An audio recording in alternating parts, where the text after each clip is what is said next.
South by Southwest 2019. Hello. Woo!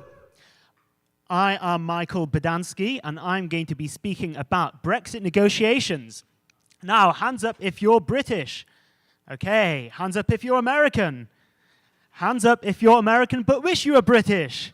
Way. Okay, so for anyone who's been following Brexit, then you will know that the Brexiteers said that it was going to be easy, it was going to be amazing, there was going to be a hinterland and a paradise after Brexit, where it was going to be an incredible future for the UK. This is Theresa May, our current Prime Minister, dancing on stage. However, no, it has not been easy. If anything, it has been fucking terrible. Why has it been terrible? Well, one reason is that our Prime Minister, Theresa May, campaigned to remain in the EU. However, she is now the Prime Minister of a government that is trying to get us out of the EU. Some people say that her heart is not in the right place. Well, we shall see.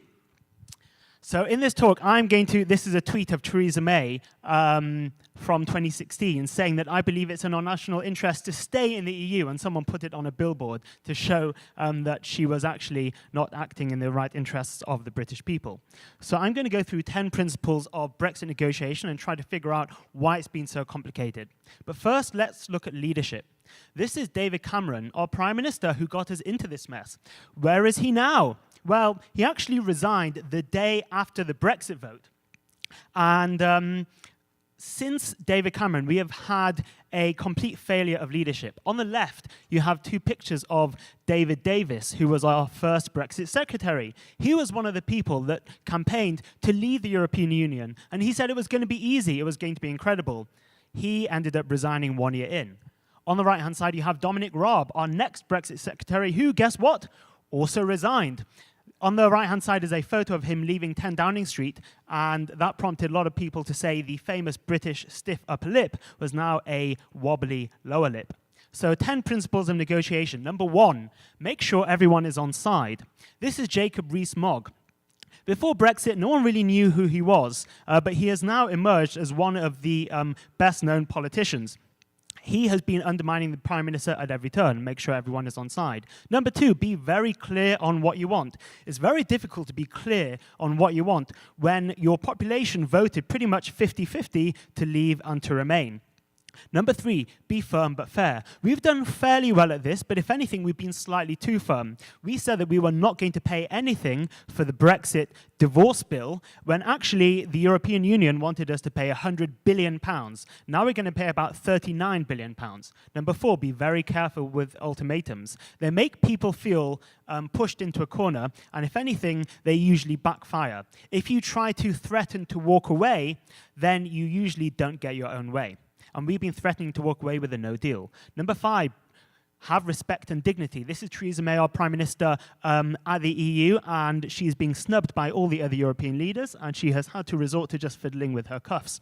There has not been enough respect and dignity on both sides, in my opinion. Number 6, be consistent. We haven't had consistency in leadership.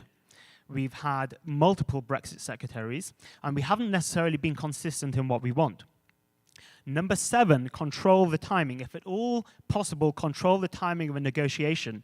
Theresa May triggered Article 50, that's the bill to get the UK to leave the EU. She triggered it immediately before knowing what we wanted and what was in place. That means the European Union has had more time than us, and that it's okay for them to delay.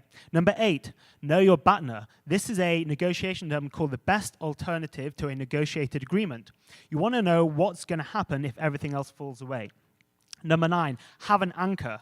Say it early, say it often, and that will set the tone and the terms of the debate. Of course, I'm in the States, so we have to have a photo of Theresa May with Donald Trump. And number 10, most importantly, always understand what the other side wants.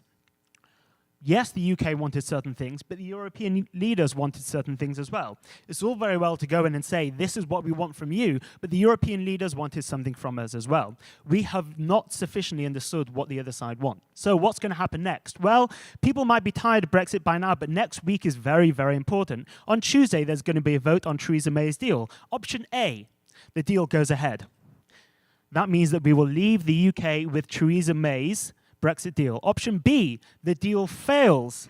That means that we could leave the UK without a deal, a no-deal Brexit, and that would mean no deals agreed on aviation, on food, on medicine, etc.